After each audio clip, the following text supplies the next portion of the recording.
All right, trades, we're back. Episode 61. Connor, good evening. Scotty, man of the hour, too sweet to be sour. How are you? I'm going terrific. Thanks for joining us again, traders. And it's not that active for us this week, guys. What I've got first of all is a risk disclaimer. Oh yeah, I was gonna go straight into your trade, but I was like, no one sue us. Risk disclaimer time. So, guys, if you are looking to trade forex and get tips and pointers, please just take this as educational and entertainment for purpose only. We're not here to give advice. Please just take this with a grain of salt. We're just discussing our trades, our systems. We've back tested, demo traded extensively, and now we're doing a small account with the live market. So please be very careful with forex trading. Don't jump in with real money.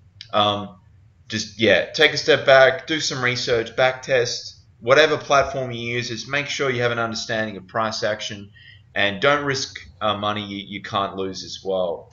So that's that. There's a risk disclaimer. I remembered again. Yeah, past performance isn't indicative of future results. Yes. Oh, no. And That seems to be the go-to that everyone says. And if All someone, right, so yes, what's on the cards? Let's get in Euro Swiss daily. So Connor, you've been in this. So guys, this is a daily chart. So your entry was, it looks like late March, and so it's been a while now, hasn't it, for you for this trade? Over a month? Oh no, it's been 23 days. Yeah, 23. Yeah. So what's the process here? So we're at break even. That's the green line there, guys. That's where you're at. What do you need to see to move that stop a little bit more? What's going on? I'd need to see another. Actually, from here, if it just was to bust out, yep, and make another breakout, I'd put my stop loss around the 1.19 mark. Yep. But if it wasn't to do that, I'd just wait for more of a dip and then try and make a resurgence back up. So, I mean, it's interesting when you're off camera and talk about not marrying your trades, but with this sort of stop loss method, you have to marry your trade a little bit. I mean, I don't like how far down the stop loss is, but that's just the system. You got to stick by your rules. It is interesting though. It's not typical how it's moved so much, and then obviously, guys, where that blue line is, that dark blue, that's significant resistance, and now it's just sort of hovering in a bit of no man's land right at the top there. So it's not that typical. I mean, when it was dipping a little bit after it hit, and then it looked like it was getting bearish, were you thinking, okay, it's going to move a little bit now, and I can... Yeah, I thought I might even get down to like the 1.184 mark or something like that. Like that wouldn't have stressed me out too much because it would have needed a little bit of a retracement. But at the moment, it's like you were saying, it's just sort of just playing. I mean, I don't mind the look of it because it's constantly hitting or trying to hit this 120 mark, which is good because it's normally like those wicks are saying, like the story saying, like I'm trying to bust through here. Sometimes it does, sometimes it doesn't. Yeah. Well, as you can see, I mean, the box is pretty small still. That was your entry previously, 23 days ago. So there's still a little bit of room to go, and the longer it stays up here, there's a lot of potential still. It's not like it's collapsed completely, and we'll see. It's definitely for the guys that are long Euro Swiss. This has probably been the recent nice trending pair for a little while. So everything else seems to sort of go, and then it's very choppy. So it's interesting. So we'll keep everyone updated about this as well. And we discussed that there's nothing really on your radar either, is there, trade-wise? No. How's your New Zealand dollar going? That's a good segue, and we don't have a lot to talk about, guys, but I mean, as you can see, both our trades are pretty favorable. But we always talk about the non-favorable ones as well, but I got in here at, it was 71.75 as a sell trade. As you can see, obviously, the trend, and that's what I do. And I didn't expect it to sort of do this. Like, when that happens, obviously, it's nice, but it held for a little while at 71, and then it broke through pretty nicely. I'm just looking at the 4-hour chart here, Connor, and now I am too.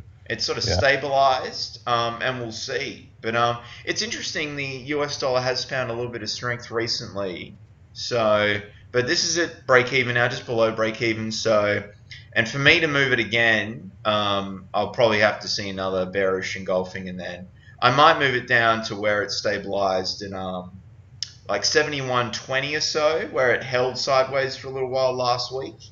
But again, I'm sorry, earlier this week, and then we'll see. But it's interesting. It's sort of like a little step down stair routine. It sort of holds for a while, for a day, and then New York comes. It collapses some more. So I'm not sure the fundamentals of why this is, guys. We're more technical type traders. We're not looking into news events. Obviously, we're more higher time frames. So especially with the stop loss placement, that reflects that. So we're not typically going to get knocked out on some news events, because I mean my stop was 120 pips, and that's a bit of a tight stop loss. So it can get a bit, even wider than that, over 200 sometimes. What I will just bring up is the USD yen for the fellow trend traders out there. So this is interesting again. I put a video out yesterday about taking this potentially, but both Connor and I are pretty privileged to the value of risk to reward. And as you can see, I'll get the weekly up. It's not really, it's a bit misleading. I mean, buying into this, you're going to have some turbulence. Just on that weekly is pretty, like you said, Connor, it was 110.2028 was a resistance level. So it's certainly, for the overzealous traders, fair enough, you can get in, but just be aware that price has a memory, and it could get a little painful when it just sort of wants to go a little bit and then bounces off that, and then you. Well, where would your stop loss go? Oh man, the stop loss was like 107 something. So it was like. So the reward's not good enough. Yeah. So what that means, guys, is you have an entry and then the stop loss, and that might be, let's say, 150 pips. So you sort of want there to be enough room to at least get to there, stop loss to break it, especially major resistance if it's below that 150 pips as an example.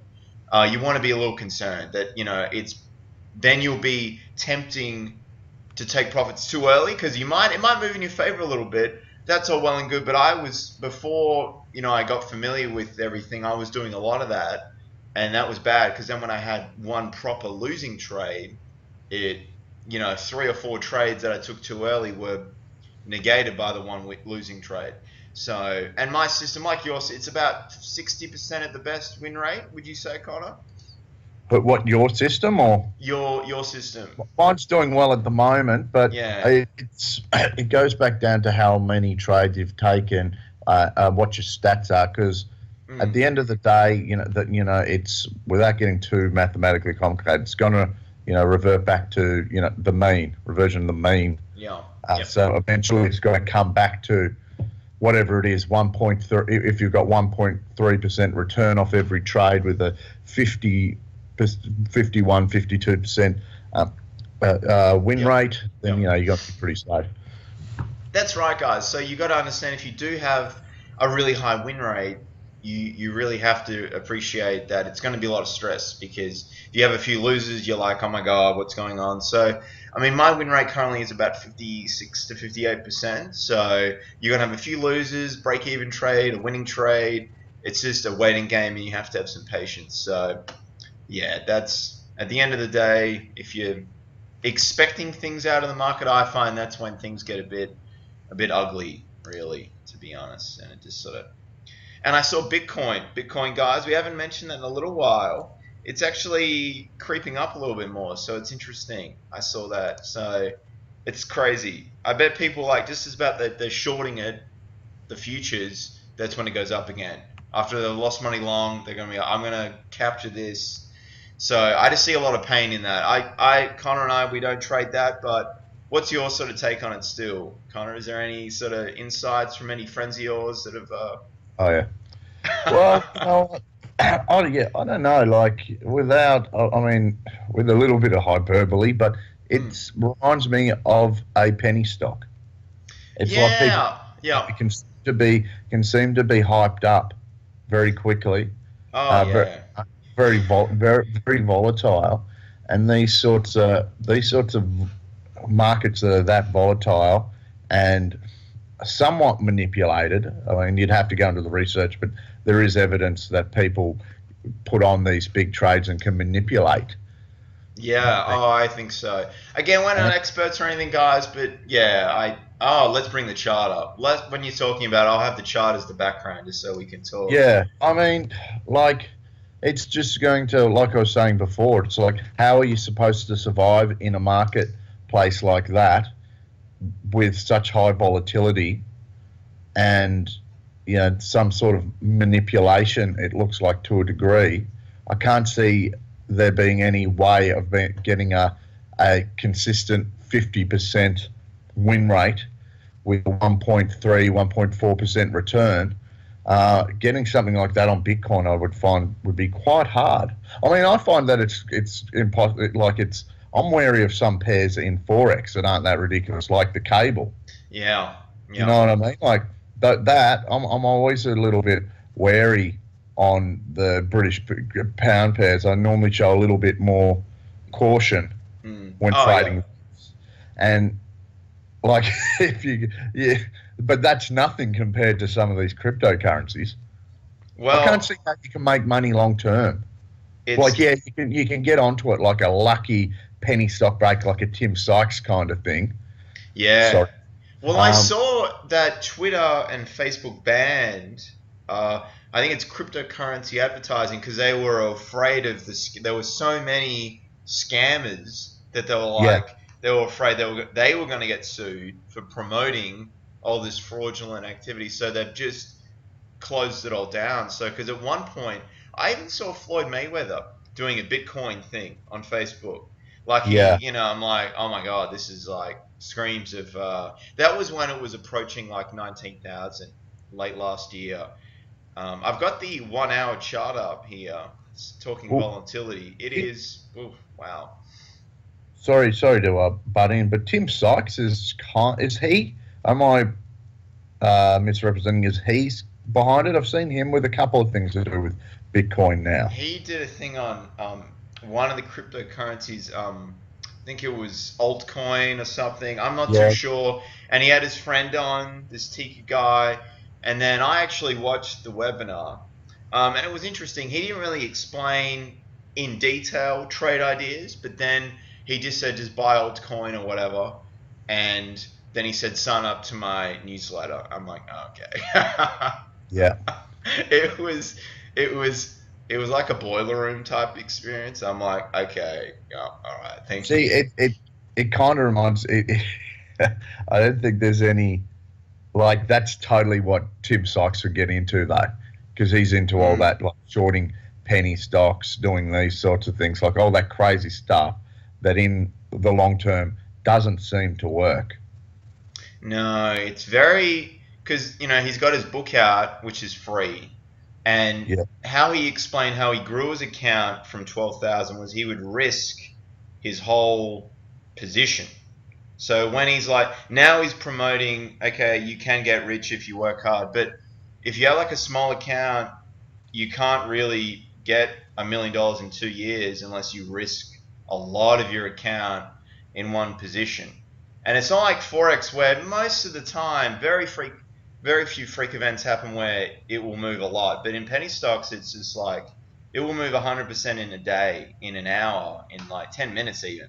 It's like, wow, like you have to, and then it gets halted, and then it's pretty out of control. And then you have to deal with liquidity issues. So with these penny stocks, sometimes you can't even get out of a position because there's not enough, you know, there's not enough sellers. But that's the same as Bitcoin. Yeah, as well. You're right. So it's stuff you have to be aware of before you just sort of think about making. I mean, this 1 hour chart, earlier yesterday it was at 9,700, and now it's down at 8,700.